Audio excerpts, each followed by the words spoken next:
l'Olympique Lyonnais, l'OL, les Gaunes, ils ont quand même fait rêver pas mal de gens lors de leurs épopées européennes pendant la grande époque du Grand Lyon, là, 2002-2008. Les victoires contre le Real, les coups francs julinesques. Supporter ou pas supporter, c'est quand même... C'était bien à l'époque quand même, Lyon. Salut à tous, footeuses et footeuses de ma famille, c'est Thomas. On continue notre petit tour de l'Hexagone des 20 équipes de Ligue 1, Conforama, Mobalpa, Vogica, Castorama, Igena, Poltron et Sofa. Comme vous voulez, tour des Riment A et des meubles en kit. On a fait les Crocodiles, merci à vous. On a fait le Stade de Reims, merci à vous. On a fait le LOSC, merci à vous. On a fait le TFC, merci à vous. On a fait Caen, merci à vous. On a fait Strasbourg, merci à vous. On a fait Angers, merci à vous. On a fait Amiens, merci à vous. On a fait Guingamp, merci à vous. On a fait Dijon, merci à vous. On a fait Montpellier, merci à vous. On a fait Nantes, merci à vous. On a fait Nice, merci à vous. On a fait Saint-Etienne, merci à vous. On a fait Rennes, merci à vous. On a fait l'OM hier, merci à vous. Et là, on s'arrête dans le top 3. Et ouais, ça remonte, hein. Et ouais, carrément. Avec l'Olympique Lyonnais, bah ouais, plus on fait des vidéos, et plus la Ligue 1 approche à grands pas, plus que 2 jours. Et Lyon avec Juninho, c'est 40 coups francs mis. Bah ouais, contre Saint-Etienne, dans un derby, là. Il les mettait tous. C'était presque comme un penalty pour Juninho. Certes, il allait chercher les fautes, mais il savait très bien qu'il allait marquer. Alors, en Coupe de France, là, contre Le Mans, il me semble.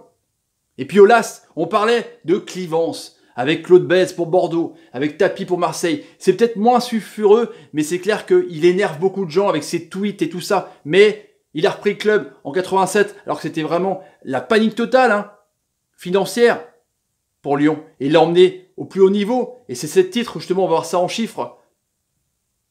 7 titres d'affilée, record de Ligue 1. 60e saison en Ligue 1, 30 le record du club, consécutive, truc de fou. 7 Ligue 1, 5 Coupes de France, beau palmarès, 23 victoires, 6 défaites, 9 nuls. Une belle saison quand même pour Lyon, 60,5% de victoires, c'est quand même énorme. 78 points, 240 millions de budget, gros budget. Un chouïa devant Monaco, donc quand même le deuxième budget français, c'est quand même assez énorme.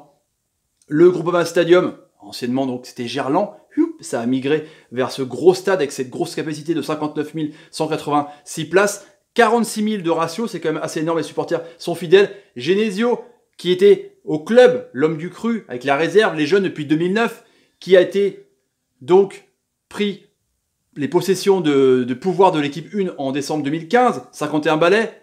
Il a gagné une Coupe de France, voilà, comme adjoint de Rémi Garde à l'époque. 74 victoires, 22 nuls, 36 défaites. C'est quand même un beau ratio de victoires pour Genesio, qui est décrié aussi, mais qui est encore là. En toute façon, le mercato, ça a pas mal vendu. Ah, ça, je vous l'annonce, ça a pas mal vendu. Je mets Nabil Fekir, parce que c'est clair qu'avant la Coupe du Monde, il veut partir à Liverpool. Il y a eu un quiproquo, soi-disant avec problème de genou, d'une visite médicale, on sait pas. Du coup, il n'est pas parti à Liverpool, il est resté à Lyon. Et c'est tombé pour Lyon, avec ses 23 buts, toutes compètes confondues. Le champion du monde, qui a joué 6 matchs quand même, énorme. Mokhtar Diakabi, qui est parti à Valence, le défenseur central, qui avait donc marqué 2 buts, toutes compètes confondues, de 21 ans, qui a été vendu 15 patates, c'est quand même une grosse somme. Goebbels, évidemment, le jeune de 18 ans, pardon, de 16 ans, qui est parti pour 20 millions d'euros à Monaco, qui était assez énorme, qui avait marqué 6 buts avec 12 matchs en réserve. Donc ça a quand même bien vendu pour 35 patates.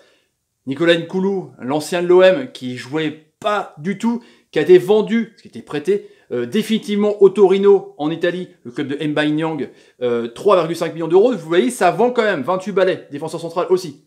Et welcome, eh ben, il y a Walou, hormis Griffiths. Donc, un jeune de 18 ans qui jouait donc avec les U18 de Tottenham, où il a fait une superbe saison de taré, avec 27 buts en 20 matchs.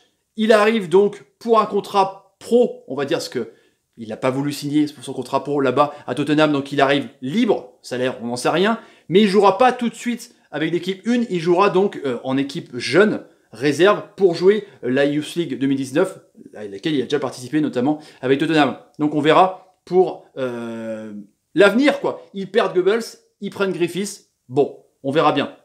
Les joueurs à suivre, évidemment, Nabil Fekir, je le remets parce que c'est quand même le joueur majeur de cette équipe, quand même, le joueur cadre. 18 buts, 8 passes D, 25 balais pour Lyon, quoi. C'est vraiment le joueur qui a fait une saison de fou incroyable. Il y a Aouar aussi qui est énorme, qui a bien pallié à la blessure justement en fin de saison de l'ami Fekir, 20 balais, milieu de terrain, 6 buts, 5 passes D en Ligue 1, qui est tellement fort que j'ai vu le match contre Chelsea justement dans l'ICC, c'était assez énorme, franchement c'est un super joueur. L'ami Depay, meilleur buteur du club, 19 buts, meilleur passeur du club, 9 buts en Ligue 1, qui veut un grand club selon ses déclarations. Mais bon, voilà, je pense qu'il va rester en tout cas, il faut le jour à suivre. Bertrand Traoré, le Burkinabé, 22 balais.